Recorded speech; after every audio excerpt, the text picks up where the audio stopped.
My name is Cal Brennan. I'm 41 years old. I live in Harrisburg, Pennsylvania, in a house I bought 12 years ago with money I saved from 6 years of field work, 4 of which were spent on a bridge reconstruction project in western Kentucky that ran 2 years over schedule and changed the way I think about almost everything. The house needs painting on the north side. The garage door sticks in cold weather. I keep meaning to fix both and never quite get around to it, which is a specific kind of irony for a man in my line of work. I'm a structural engineer. I've been doing it since I was 24, though if you met me at a gas station, you probably wouldn't guess that. I don't carry myself the way people expect engineers to carry themselves. I spent the first 6 years of my career in the field, which means I wore the same clothes as the ironworkers and the concrete crews, ate lunch on the same tailgates, and learned to read a structure by putting my hands on it rather than trusting it to look right on paper. Some of that never washes off. The clothes, the posture, the habit of looking at ceilings and overpasses the way other people look at paintings. I run a small firm now.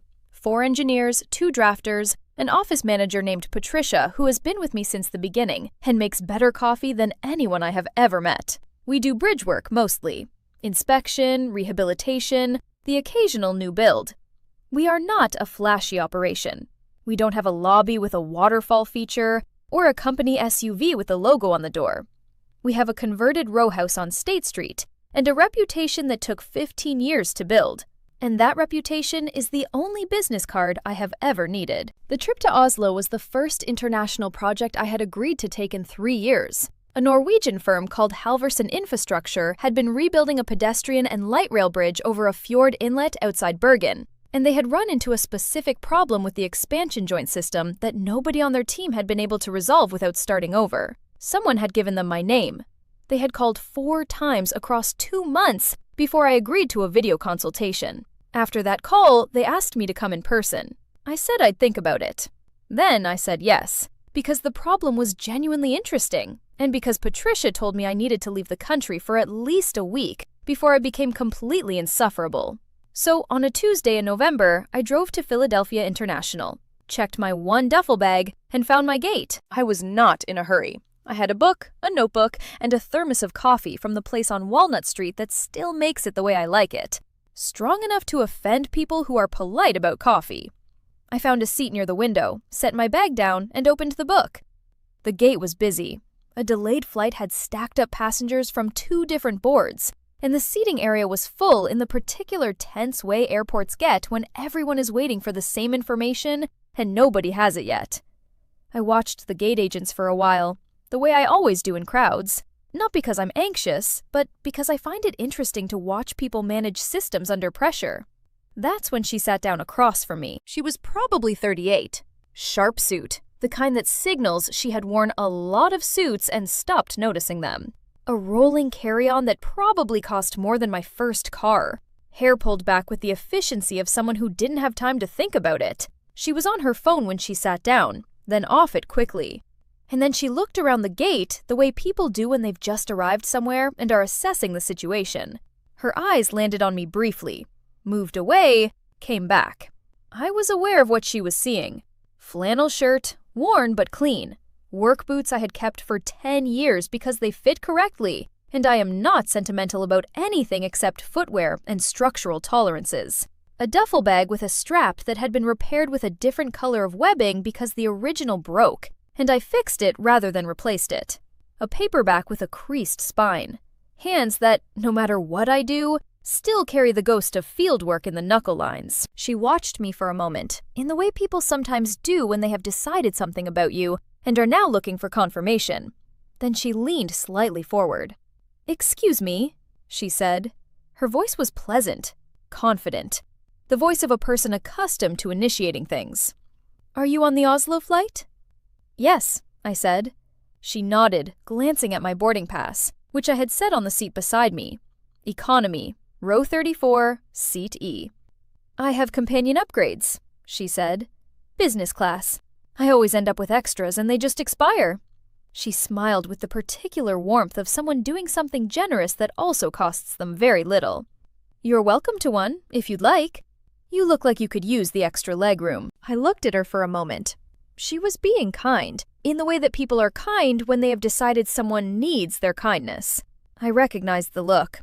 I had been on the receiving end of it many times over the years, at restaurants, at client meetings, at job sites where the owner's representative was expecting someone who looked different. "That's generous," I said. "Thank you." She looked pleased in the way of someone whose offer has been accepted correctly. She made a brief gesture to the gate agent, exchanged a few words I couldn't hear, and returned with a new boarding pass. "All set? 4A. You're by the window." I thanked her again.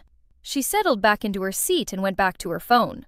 We boarded separately. She was already in 4B when I found 4A, settling in with the ease of someone who knew exactly where everything was. She watched me put the duffel in the overhead, with the mild supervisory attention of someone who was half expecting to need to help. I didn't need help. We took off at 7:15. The cabin quieted. She ordered wine. I ordered water and kept the coffee thermos on the tray table. She glanced at it. "Long trip," she said, in the friendly way of someone filling silence. 8 hours, I agreed. "Business or personal?" "Business." She nodded, interested in a polite way. "What do you do?" It is the question that has defined most of the interesting conversations of my life, because the answer is always a test I don't administer on purpose. "Structural engineering," I said. "Bridge work mostly."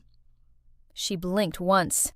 The micro-adjustment that happens when someone's mental image doesn't match the new information. "Oh," she said.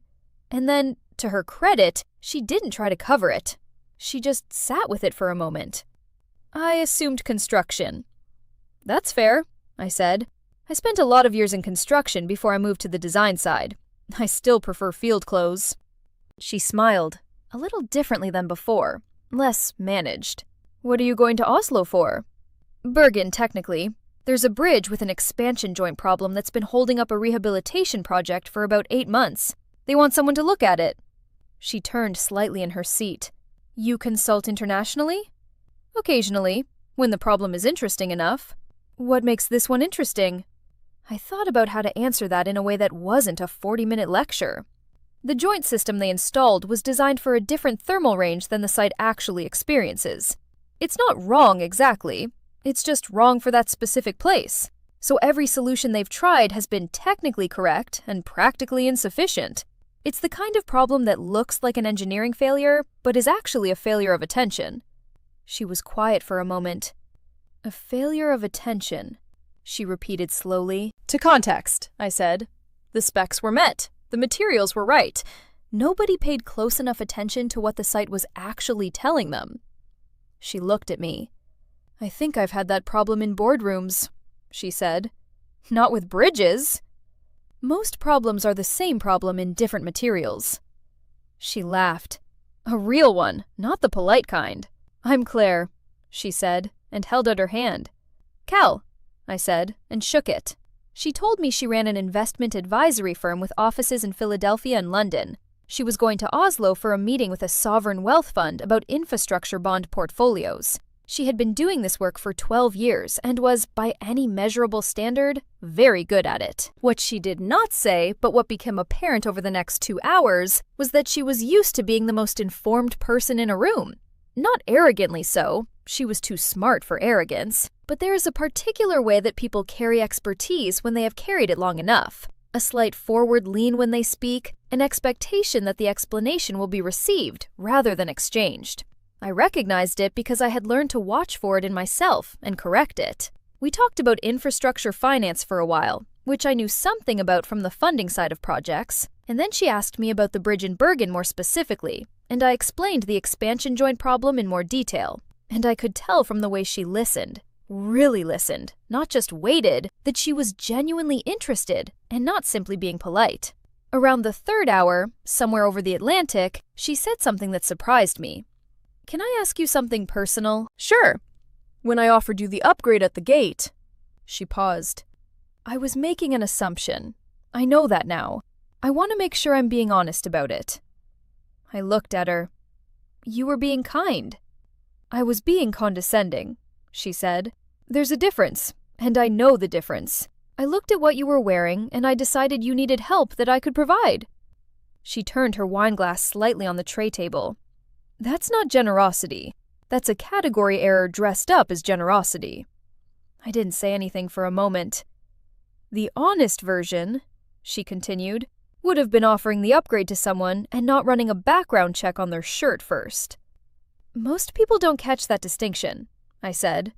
Most people aren't sitting next to someone who just explained the difference between a technical failure and a failure of attention. She looked at me. I think I had a failure of attention at the gate. I thought about all the times that failure had been aimed at me.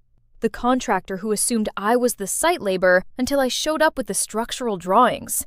The client who kept addressing questions to my younger colleague because my colleague was wearing a tie. The hotel conference room where the catering staff asked if I was there to fix the projector. It's common, I said. I stopped being bothered by it a long time ago. Did you? Mostly, I said honestly. It used to make me want to explain myself. Now I just wait. People usually figure it out. She nodded slowly. And if they don't? Then they weren't going to anyway. We landed in Oslo at 8 in the morning, local time. The airport was clean and quiet in the northern European way, all pale wood and calm signage. We walked toward baggage claim together without either of us deciding to. At the carousel, she said, I have a meeting Wednesday morning, but I'm in Bergen Thursday. The firm has a client site visit near Flesland. She paused. Would it be strange to ask if we could get coffee? Near the bridge, if that's not inconvenient. I looked at her. She was not performing the question. She was asking it. It wouldn't be strange, I said. My luggage came first, the single duffel, the same one from the gate. She watched it come around on the carousel, and I could see her doing the mental accounting of what it meant about the kind of man who packed for an international consulting engagement in one bag and traveled in the same flannel shirt he wore to work on a Tuesday. One bag, she said. I'm only there a week. I have 4 bags for 5 days. Different requirements, I said. She smiled. Or different relationship with what's required. I didn't argue with that. Outside the terminal, the November air came in cold and clean, the kind of cold that has no ambiguity about it, and I stood there for a moment with the duffel on my shoulder while she arranged her car service. Before she got in, she turned back. Cal, she said it the way people say a name when they're checking that they have it right. Thank you for not making me feel worse about the gate than I already did. You did that yourself, I said. I didn't need to add anything. She looked at me for a moment with the expression of someone who is filing something away carefully. I'll see you Thursday, she said. The car pulled away. I found my own car, a modest rental I had booked myself. No driver, no service, which was how I preferred it, and drove north toward Bergen through a landscape of cold water and granite that looked exactly like a place where bridges were serious business. I thought about the gate, the upgrade, the moment she had looked at my boarding pass and made her decision about who I was and what I needed. I thought about all the years of that, of being assessed by surfaces, and found to be something that required assistance. And I thought about the 3 hours at 37,000 feet, when the surfaces had dissolved the way they always do when 2 people are actually talking, and what had been left was just a woman who was honest enough to name her own mistake, and a man who had spent 15 years learning that the most important thing about any structure is what it's actually standing on, not what it looks like from the road. Thursday came gray and cold. The bridge was exactly the problem I had been told it was. Beautiful design, good materials, insufficient attention to the specific character of the site. I spent 4 hours on it with the Halverson team, getting my boots muddy on the embankment, taking measurements by hand because I trust my hands, making notes in the same way I always have, in a small notebook with a mechanical pencil because I am old enough not to apologize for my habits. Claire was there at noon. She came from the Flesland meeting in a car with 2 colleagues, and she stood at the edge of the access road looking at the bridge with the focused expression she had worn on the plane when I was explaining the joint problem. Her colleagues were already checking their phones. She was looking at the bridge. She walked over to where I was standing at the base of the east embankment. Is it fixable? She asked. Everything's fixable, I said. The question is always whether the fix is worth the cost. And this one? I looked up at the joint line where the deck met the approach span, where 8 months of the wrong solution had left a faint shadow of stress on the concrete surface that most people would have walked right over. This one, I said, just needed someone to pay attention to what it was actually saying. She looked at me sideways. "You're not only talking about the bridge." "I'm always talking about the bridge," I said, "but sometimes the bridge is useful for other things." She bought the coffee. We stood on the access road with the fjord behind us and the cold coming off the water and talked for an hour about infrastructure and capital and the gap between what things are built to withstand and what they actually face. She was sharp, prepared. She had read the project summary on the flight from Oslo and had questions I didn't expect. Before she left, she asked for my card. I gave her the one Patricia insists I carry, even though I never remember to. She looked at it. Brennan Structural Engineering, Harrisburg, Pennsylvania. She looked up. "You flew economy to a consulting engagement in Norway?" "I fly economy unless someone upgrades me," I said. She smiled. The real kind. The one that had taken 3 hours at altitude to get to. "I hope I didn't make you feel small at that gate," she said. "You made me feel like a man in a flannel shirt," I said.